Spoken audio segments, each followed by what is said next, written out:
আজকে পরমপ্রেমময় শ্রী শ্রী ঠাকুর অনুকূলচন্দ্রের বাণী পাঠ করব। ঠাকুর বলেছেন, ভালোবাসা বড় জবর চিজ, তা কেবলই বলে নিজে বাঁচো, অন্যকে বাঁচাও, আর সকলে মিলে প্রিয় পরমের সেবায় অডেল হয়ে ওঠো। পরমপ্রেমময় শ্রী শ্রী ঠাকুর অনুকূলচন্দ্র 31/1/1948 আলোচনা প্রসঙ্গে 10। আরেকটা বাণী, পরমপিতা যেভাবে চলাতে চান সেইভাবে চলতে রাজি থাকাই ভালো, সেইটাই বুদ্ধিমানের কাজ। অহংকার অভিমানবশত বিশেষ বিশেষ ব্যাপারে তার উল্টো পথে চলতে চাইলে বিধ্বস্তি, হয়রানি, দ্বন্দ্ব ও অশান্তি হয় সম্বল।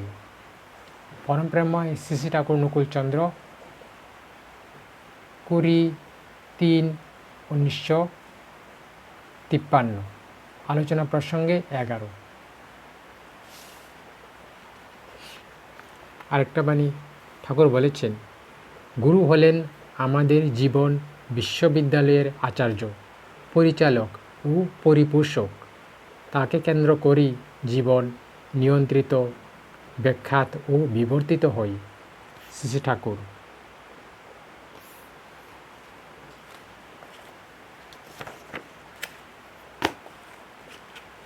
ঠাকুর বলেছেন, ইষ্ট জানিস পুরুষোত্তমে আসেন ধর্মস্থাপনায়, গুরু জানিস তারই পার্শ্বদ, তাকেই বহেন দুনিয়ায়। শ্রী শ্রী ঠাকুর।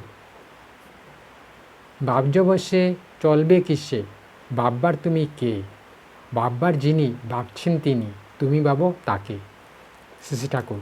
আরেকটা বাণী, ইষ্ট তোমার দাঁড়িয়ে আছেন জীবন ভূমির পারে ওপারে, আপন করে নে তুই, আপন করে নে তারে তুই, কর্ম আচার ব্যবহারে। শ্রী শ্রী ঠাকুর। ঠাকুর আমাদের আরেকটা কথা বলেছেন, শ্রী শ্রী ঠাকুর আমাদের সবাইকে নিয়মিতভাবে তক্রু খেতে বললেন। উতে নাকি মস্তিষ্ক, স্নায়ু ও হাড় খুব ভালো থাকে। নিয়মিত খেলে অসুখ বিসুখ কম হয়। এ অমৃতের মতো। দেবতাদের যেমন অমৃত, মানুষের পক্ষে তক্রু তাই। তক্রু করতে হয় 3 ভাগ দই ও 1 ভাগ জল একত্রে মিলিয়ে ঘেটে ননিটা তুলে ফেলে দিতে হয়। আলোচনা প্রসঙ্গে 17। বন্দে পুরুষোত্তমম। জয় গুরু।